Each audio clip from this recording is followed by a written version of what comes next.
The fourfold path of forgiveness. The gospel passage for this Sunday comes from Matthew chapter 18, 21 to 35. A parable of unforgiving servant and a generous master.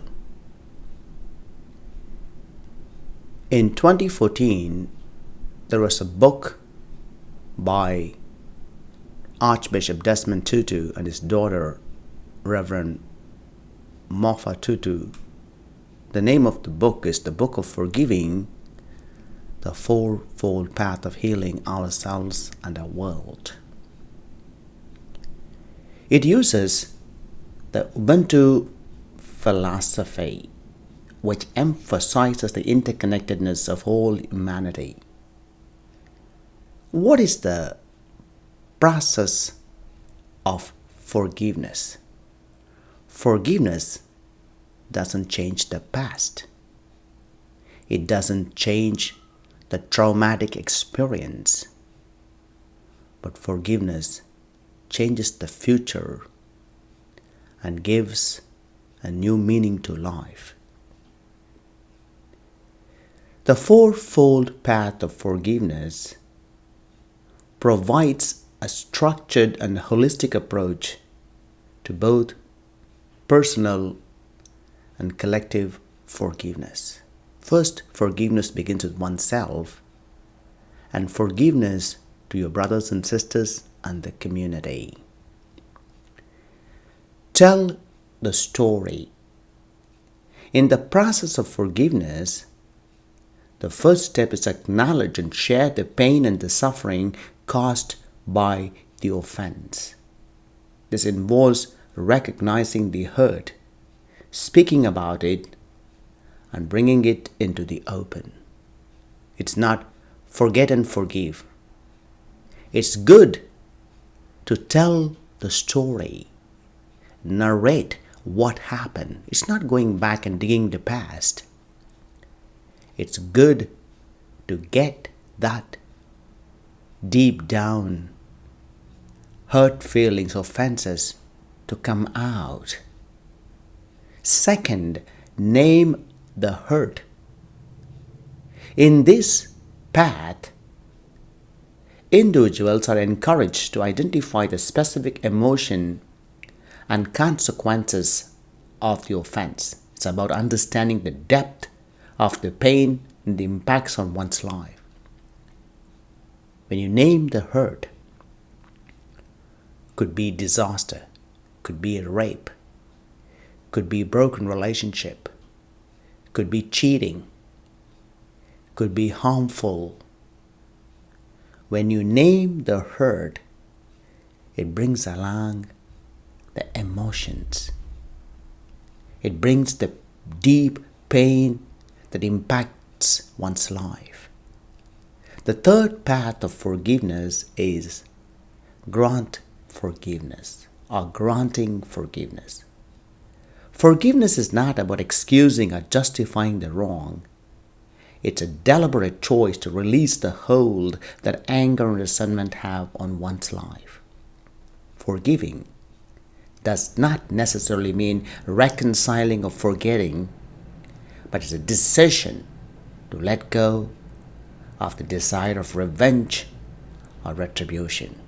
Today, in the current world, we see what's happening, very painful, between Ukraine and Russia. We have all these summits, G20, G8, people come together, ASEAN. They're all talking about promoting peace, promoting reconciliation. But each country is fixed on their own ideologies. They don't want to move forward. It's politically motivated. At the same time, humanity has to come together. Should emphasize the interconnectedness of all humanity. The fourth is renew or release the relationship. Depending on the situation, Forgiveness can lead to either reconciliation or a conscious decision to release the offender from any further emotional or psychological burden.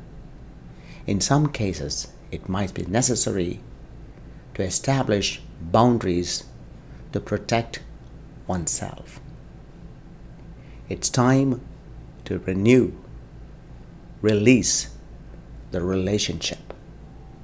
Forgiveness changes the future if we embrace the fourfold path of forgiveness.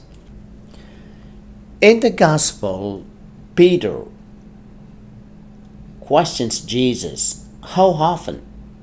Jesus answers is literally 77 times.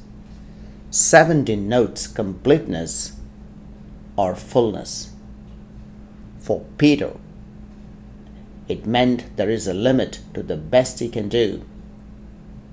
When Jesus used the multiple, is indicating an unlimited number of times. The parable brings home the point. Drawing from his mercy and compassion, the master forgives his servant's debt. But the servant himself lacks the same mercy and compassion. Where the master saw an opportunity to forgive, the servant sees only a wrong done to him that must be punished. To forgive someone else is to acknowledge that we also have sinned and been shown mercy. It's an act of humility.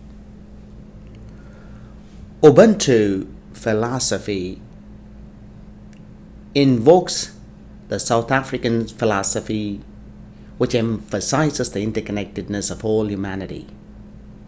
In the context of forgiveness, from today's Gospel, Matthew chapter 18, 21 to 35, it teaches us that we are all bound together in a web of mutual support and dependence. Forgiveness is seen as a way to restore harmony and balance to this web. Look into your own culture. Look into your own community. What type of practice, what type of interconnectedness you have, and bring into context and reflect in the Sunday's homily or in your own personal life. Ubuntu, I am who I am because of who you are.